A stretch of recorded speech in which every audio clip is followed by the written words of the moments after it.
Alors, l'avenir de Solana, tout le monde en parle, n'est-ce pas? Mais honnêtement, le marché envoie des signaux un peu dans tous les sens. C'est assez contradictoire. Donc ce qu'on va faire ici, c'est justement de décortiquer tout ça pour essayer d'y voir un peu plus clair. Bitcoin d'un côté, Solana de l'autre. À première vue, on pourrait se dire que ce sont deux univers bien distants. Et pourtant, leurs destins sont incroyablement liés. La vraie question, c'est quel est le lien exactement entre le roi des cryptos et l'un de ses plus gros challengers?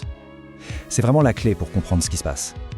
Ok, première étape pour tout comprendre. Il faut parler d'un concept que tout le monde dans la crypto attend avec impatience. On appelle ça l'alt season. C'est le point de départ. Alors, l'alt season, qu'est-ce que c'est?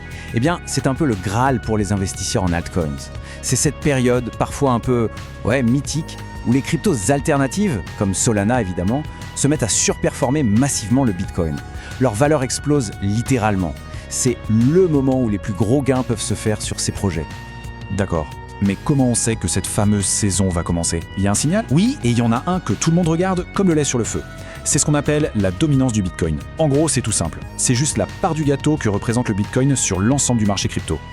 Et là, attention, il y a un chiffre clé, un chiffre presque magique. Historiquement, quand la dominance du Bitcoin passe sous les 50%, eh bien c'est le signal. Ça veut dire que l'argent des investisseurs arrête de se concentrer sur Bitcoin et commence à déferler sur les altcoins. C'est le seul coup d'envoi de l'alt season. Bon, la question qu'on se pose tous, c'est pourquoi ça n'est pas encore arrivé? L'attente cette fois-ci, elle semble interminable. On va voir pourquoi ce cycle est en train de s'allonger. En fait, il y a des analystes assez connus, comme Raoul Pal par exemple, qui ont une théorie.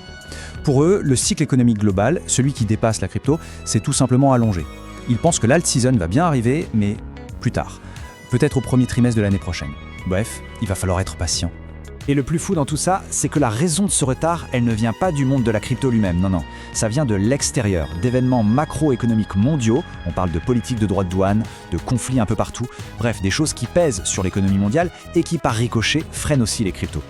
En fait, c'est une réaction en chaîne, un vrai effet domino. D'un côté, on a les grands événements mondiaux, ceux-ci étirent le cycle économique, et la conséquence directe, eh bien ça retarde le début de cette fameuse alt season. C'est aussi simple et logique que ça. Ok, maintenant qu'on a le contexte global, revenons à notre sujet, Solana. Comment est-ce que tout ce retard impacte concrètement Solana? Accrochez-vous parce que les chiffres sont assez parlants.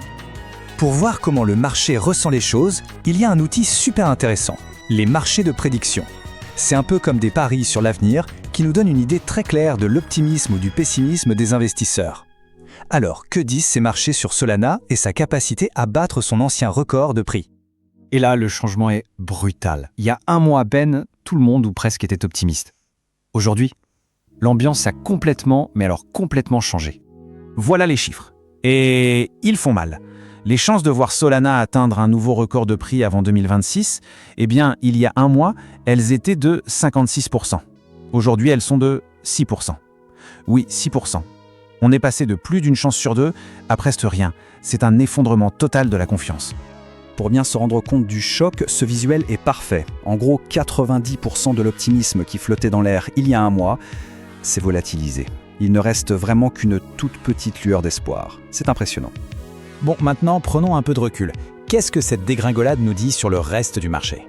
C'est ça le point le plus important. Ce n'est pas juste un problème pour Solana, c'est bien plus large. C'est le signe d'un vrai changement de fond dans l'humeur du marché. En fait, Solana dans cette histoire, c'est un peu le canari dans la mine, le baromètre qui nous indique l'état de santé de tous les altcoins. Donc pour résumer tout ça, il y a 3 choses à garder en tête. 1. La dominance du Bitcoin, c'est le signal à surveiller. 2. L'économie mondiale pèse directement sur la crypto, on ne peut plus l'ignorer. Et 3. Ce qui arrive à Solana, c'est un excellent indicateur de l'ambiance générale pour tous les autres altcoins. Et on termine avec une question ouverte. Quand le moral du marché est au plus bas, quand tout le monde est pessimiste, est-ce que c'est un signal qu'il faut avoir peur? Ou est-ce que, au contraire, c'est justement là que se trouvent les meilleures opportunités pour ceux qui voient les choses différemment? C'est toute la question et seul l'avenir nous le dira.